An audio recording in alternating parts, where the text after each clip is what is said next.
In today's video, we'll be comparing the Lowepro BP 150 camera bag to the Lowepro ProTactic 452 to see which bag is right for you. The Lowepro BP 150 is the bag I started out with my photography journey, and I absolutely loved it, and I still love it to this day. When I first actually got this bag, I had all my Fujifilm gear. So I don't know if you know, before I made this channel, I had all Fujifilm gear. So I had the Fujifilm X-T30 and 4 different lenses. So the camera body and then 4 lenses could fit in my camera bag, as well as my drone. And as well, at the top, it's got this own little section as well, and that's where I put some stuff like filters and like I had my extension tubes back in the day as well. That's why I used to keep all that stuff up there. So I had 3 really different areas to keep all my stuff. I had the main compartment at the top, and then I had the separate zip as well to keep all my things in separate places. However, when I switched to full frame and got my Canon gear, as you know, full frame gear is a lot bigger than APS-C gear. So I went from 4 lenses to 3, and obviously I had the Canon EOS R body over the X-T30, which is a huge big difference as well. So just the fact that I made the switch to full frame really did make me struggle to start fitting stuff in my bag. And I knew along down the line I'll be getting more lenses and more gear as well, and I just knew it wouldn't all fit in because it was such a squeeze when I did actually have that bag anyway. And also with this top compartment in the actual main bit where I had all my filters and that, I felt like it was kind of a waste space. If I could actually get that out and remove it completely and put everything that was in there, like my filters, in the actual front zipping part, I would have more room for more of my lenses. I think basically what I'm saying, if you're a beginner starting out in your photography journey and you have an APS-C camera, the Lowepro BP 150 is absolutely perfect for you.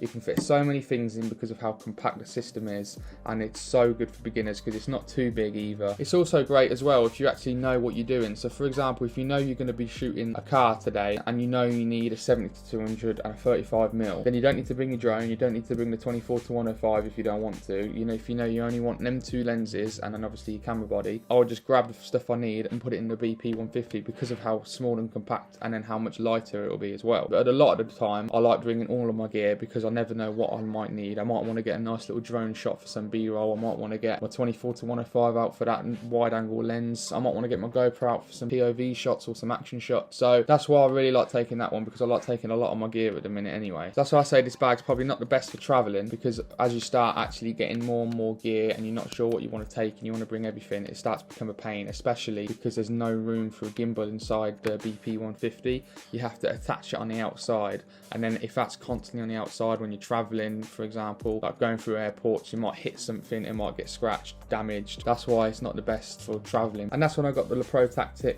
452, and I can actually fit in so many things in that bag, it's ridiculous. As well as having some of the pro features it offers as well, such as the side and top pockets, like they are really good. But I won't go into too much detail on the pockets and actually how much I can actually fit in that bag, because I do have a full review on it linked here, and I'll also link it at the end of the video if you want to go check that out after. Like I mentioned earlier about the gimbal, one thing I love about the ProTactic 452, because it's so deep and so long, I can actually tuck down my DJI RSC2 and fit it in my bag itself. So instead of it being on the outside of the bag earlier, it's nice tucked away in its own area in my bag whenever I need to bring it along with me, so it's not exposed on the outside. And also it's safe if it rains or anything, because obviously it's inside the bag and not outside the bag. And also another thing about the ProTactic 452 is it has a built-in rain cover. So on the actual bottom of the bag, you can actually pull the rain cover out and then put it over the bag.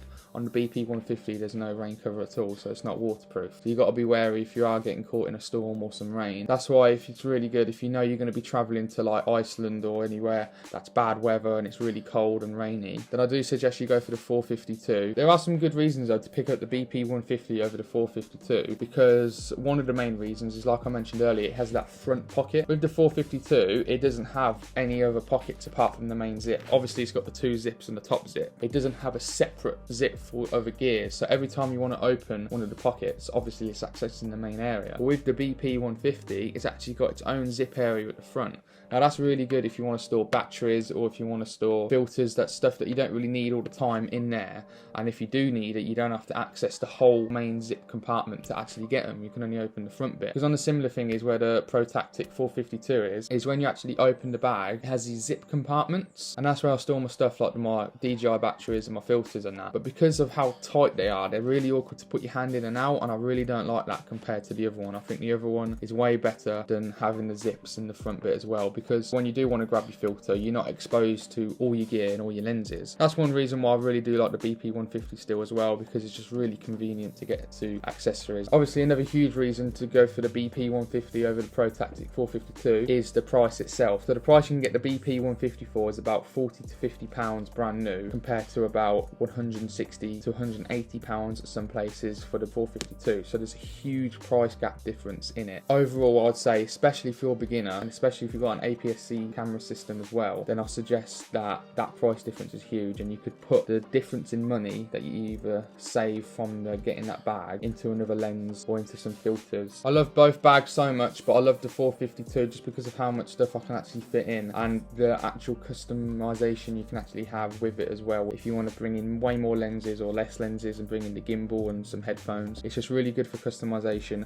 And obviously the weather sealing as well, and the pro feature pockets you can get with it is just really good, and I do think it's worth the money. But obviously it's up to you. This is just like a quick comparison video of the two. So if you did like this video and found it helpful, you might enjoy my full in-depth review of the Lowepro ProTactic 452 linked here that I've got on my channel now. And also hit that like button and then subscribe to see more videos like this in the future, and I'll see you guys on the next video. See you later.